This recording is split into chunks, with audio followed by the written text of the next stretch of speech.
Tonight's news focus: Masjid Jamek to get a new look. Two Turkish companies interested in expanding business to Sarawak. Puan Fauziah graces the pledge ceremony of PPPU Unimas students. Sarawak government balances development with environmental sustainability. Layar Cycling Carnival targets 300 to 350 participants for 2024 edition.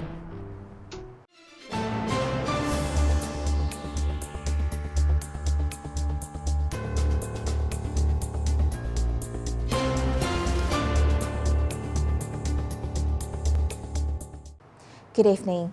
The Sarawak State Mosque, also known as Masjid Jamek Negeri Sarawak, is set for a transformation with the launch of a new minaret model officiated by Sarawak Premier Dato' Patinggi Tan Sri Dr. Abang Abdul Rahman Zohari Tun Dato' Abang Openg on Friday.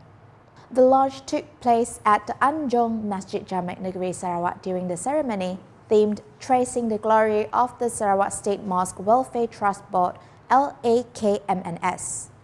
The project, expected to commence in early 2025, will feature 4 main minarets, each 75 meters high, and 2 smaller minarets, each 65 meters high. These minarets will be based on green energy concepts equipped with solar panels and energy-efficient lights. Additionally, at the ceremony, LAKMNS unveiled a book titled Tracing the Glory. The book details the establishment and development of mosques under LAKMNS's management, including the Kuching City Mosque and the Masjid Jamek, as well as LAKMNS's progress. It also highlights LAKMNS's transformation and achievements since its inception. Furthermore, the ambassador of the Republic of Turkey to Malaysia, Emir Salim Yüksel, who attended the event, remarked that the new minaret model of the Masjid Jamek bears resemblance to the famous minarets of the Hagia Sophia Mosque in Turkey. I was excited when this fabric was away for the model. Yes, the minarets are similar to Hagia Sophia, and in Hagia Sophia, it's very interesting that every minaret is a bit different than each other. One of them is a very classical one, and 2 of them is a bit modern, because those minarets has been built in different times, not at once. Other attendees included Sarawak Deputy Premier Dato' Amar Awang Tengah Ali Hassan, Sarawak State Secretary Dato' Amar Muhammad Abu Bakar Marzuki, Sarawak Deputy Minister of Utility and Telecommunication Dato' Dr. Abdul Rahman Junaidi, Deputy Minister in the Sarawak Premier's Department Corporate Affairs, Information and UKAS Dato' Abdullah Saidal, Sarawak Islamic Council President Dato' Misnu Taha, LAKMNS Chief Executive Officer Dato' Abang Abdul Wahab Abang Julai, Kuching North City Mayor Hilmi Othman, and other distinguished guests. 2 companies from Turkey are interested in expanding their business in Sarawak. The ambassador of the Republic of Turkey to Malaysia, Emir Salim Yüksel, stated that one of these companies has already established a presence in Malaysia. We were introduced to 2 important companies from Turkey.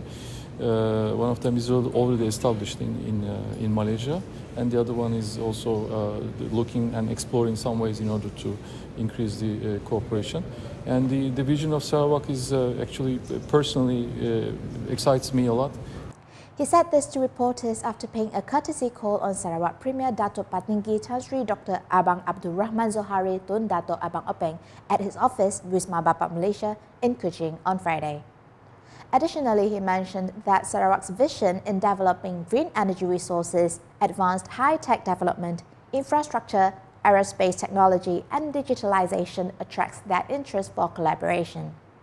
And these are some subjects and items that Turkey is very powerful on. We have different companies working in this direction, and that's why I wanted to bring myself to His Excellency Premier, our companies, introduce them, and we discuss their capabilities and how we can reach a synergy between our companies and Sarawak capabilities as well. So it was a very constructive and efficient meeting. Also present was the Director of the Ministry of Foreign Affairs Sarawak Regional Office, Fanny Nuli. The wife of the Sarawak governor, Puan Fauziah Muhammad Sanusi, attended the Student Pledge Ceremony (MIP) of the Centre for Pre-University Studies (PPPU) held at Arena Gemilang Deta Putra, University Malaysia Sarawak Unimas on Thursday. Puan Fauziah's presence at the ceremony was not only to celebrate the new students for the 2024-2025 intake, but also to show her support for the newly introduced Foundation in Computing program for this session. A total of 134 students have enrolled in the program, including Puan Fauziah's own child. The introduction of the Foundation in Computing program at Unimas is an initiative towards realizing the Sarawak government's objective and aspiration to enhance the skilled workforce in the field of technology. In total, 870 new PPPU Unimas students participated in the MIP, of which 736 are the 15th intake for the Foundation in Life Sciences and Physical Sciences programs. Also present were the chairman of the Unimas Board of Directors, Tan Sri Datuk Sri Panglima Sulong Mat Jerai, Unimas Vice Chancellor Professor Dr. Ahmad Hatta Rasid, Deputy Vice Chancellors, Deans, senior university officials and other Unimas staff. The MIP marks the beginning of the Student Orientation Week, which took place over 3 days following the new student registration at Unimas on July 23rd and 24th. The Sarawak government is implementing various green initiatives to balance the need for development with environmental sustainability in the state. Sarawak Deputy Premier Dato' Amar Awang Tengah Ali Hassan stated that the Sarawak government is highly committed to executing the Sustainable Development Goals (SDGs) agenda in line with the Post-COVID Development Strategy (PCDS 2030) and the Global Net Zero Agenda by 2050. Malahan pada tahun lepas, Sarawak telah mencapai status negative carbon berdasarkan kajian oleh UK Partnering for Accelerated Climate Transition UK Act. Net carbon ini yang dibuat oleh UK Act ini. Pada tahun 2022, Kerajaan Sarawak telah membuat pindaan ke atas kanun tanah dan ordinan hutan bagi membolehkan aktiviti karbon dan CCUS dilaksanakan. We are the first in Malaysia to have this legislation for carbon activity and for CCUS activity. Manakala pada tahun 2023, Kerajaan Sarawak telah meluluskan the Environment Reductions of Greenhouse Gases Emission Bill 2023 bagi memperkukuhkan lagi kelestarian alam sekitar.